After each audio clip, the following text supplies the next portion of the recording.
सारे वीरां सत श्री अकाल जी। आप एक होर अज का नवा व्लॉग लैके आ चुके हैं जी। अज के व्लॉग के तुहानूं दस्सांगे आपां प्रीत ट्रैक्टर नूं कलर किहड़ा करना है, जिथे जिथे कलर करना है आपां तो कलर आपां लैके आ चुके हैं प्रीत ट्रैक्टर दे। ते बाकी प्रीत ट्रैक्टर मोडीफाई हो चुके हैं। अज शाम नूं देखांगे आपां इहनूं स्टिकर कराने लेके जावांगे तो फिर स्टिकरां की भी वीडियो तुहानूं इत्थे मिलूगी। तो हुण आपां कलर करते हैं ट्रैक्टर नूं, फिर आपां मिलते हैं बैक कैमरे दे नाल।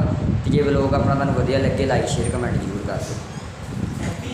हाँ जी वीर जी, तुसीं देख सकते हो अपना प्रीत ट्रैक्टर जो कि एन मोडीफाई होकर खड़िया। आप दी शो खोली हुई है, मैंने साइड पर रख देंगे। साइड पर चलो इतों खोल लाँगे, आप जोड़ लगे हुए हैं।